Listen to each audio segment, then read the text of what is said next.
ప్రతి ఇంటి వంటగదిలో పెరుగు మజ్జిగ రెండు తప్పనిసరిగా ఉంటాయి. చాలా ఇళ్లలో ఆహారంతో పాటు పెరుగన్నం తింటారు. మజ్జిగ కూడా ఎంతో ఇష్టంగా తాగుతారు. ఈ రెండు పాలతో తయారయ్యేవే.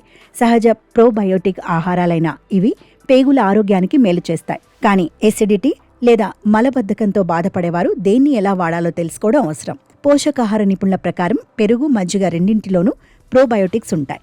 ఇవి పేగు ఆరోగ్యాన్ని మెరుగుపరిచి జీర్ణ వ్యవస్థను బలోపేతం చేయడానికి సహాయపడే మంచి బ్యాక్టీరియా కలిగి ఉంటాయి.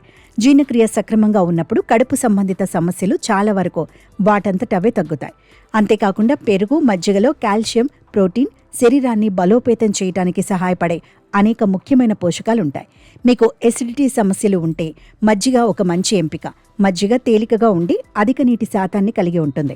మజ్జిగ తాగటం వల్ల కడుపు చల్లగా ఉండి భారంగా అనిపించటం తగ్గుతుంది. చాలామంది మజ్జిగలో వేయించిన జీలకర్ర, నల్ల ఉప్పు, పుదీనాను కలుపుకొని కూడా తాగుతారు. ఇవి గ్యాస్, ఎసిడిటీ నుండి మరింత ఉపశమనాన్ని అందిస్తుంది. పెరుగు కడుపు ఆరోగ్యానికి మంచిది. కానీ మరీ పుల్లటి పెరుగు ఎక్కువగా తీసుకుంటే కొంతమందిలో ఎసిడిటీ పెరగవచ్చు. కాబట్టి ఎసిడిటీతో బాధపడేవారు పెరుగును తక్కువ పరిమాణంలో తీసుకోవడం లేదా దానిని పల్చగా చేసి మజ్జిగలా తాగడం మంచిది. మలబద్ధకం నుంచి ఉపశమనం పొందటానికి పెరుగు మజ్జిగ రెండు చాలా మంచివి. వాటిలోని ప్రోబయోటిక్స్ పేగులలో మంచి బ్యాక్టీరియా సమతుల్యతను కాపాడటానికి సహాయపడతాయి. దీనివల్ల జీర్ణక్రియ మెరుగుపడుతుంది. మజ్జిగ తేలికగా ఉండి శరీరంలో తేమను నిలిపి ఉంచుతుంది. మజ్జిగ తాగటం ద్వారా మలబద్ధకం నుంచి ఉపశమనం పొందవచ్చు.